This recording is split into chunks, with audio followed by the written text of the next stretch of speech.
السلام علیکم dear viewers, آج ہم جو کشتہ آپ کے سامنے پیش کر رہے ہیں اس کا نام ہے شوگر نیل۔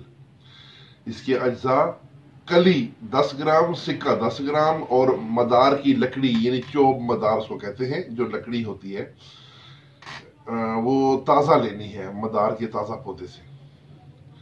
تو کلی اور سکے کو تیز آگ پر پگھلائیں، جب وہ پگھل جائیں تو اس میں آگ کی جو لکڑی ہے وہ اس میں گھماتے رہیں، پھیرتے رہیں۔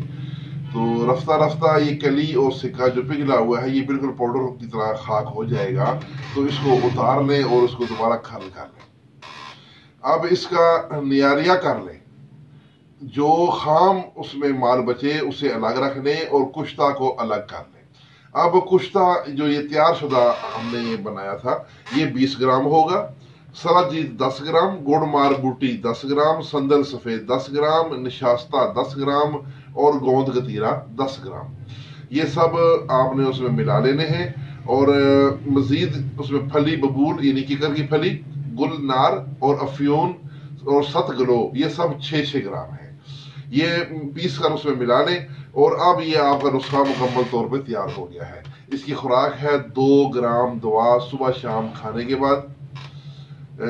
رات کو ترپھلا 1 چمچ اس کا پاؤڈر پانی میں بھگو دیں، صبح اس کو چھان کے پلائیں۔ یہ خسیاندہ ہوتا ہے، جسے کہتے ہیں خساندہ ترپھلا، یا آب انار سے یہ صبح ان کو آپ کھلا دیں، صبح بھی اور شام کو بھی کھانا کھانے کے بعد۔ اس کے افعال و فوائد میں بتا دوں، شوگر کے لیے یہ اعلیٰ درجے کی دوا ہے، انسولین تک کو چھڑا دیتی ہے، اور ہمارے مطلب کی آزمودہ ترین دوا ہے۔ نوٹ: جب شوگر پیشاب میں آ رہی ہو اور ضعف اتنا ہو کہ نبض کے مقام پر معمولی سی ٹھوکر محسوس ہو، تب یہ نسخہ استعمال کروانا ہے، پھر بہترین رزلٹ دے گا۔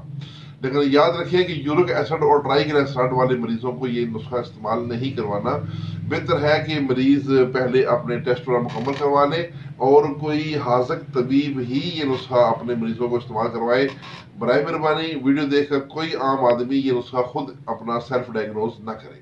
اس کے ساتھ 7، 8 اور 1 نمبر کی اربع فارماکوپی کے مطابق غذائیں دینی ہیں۔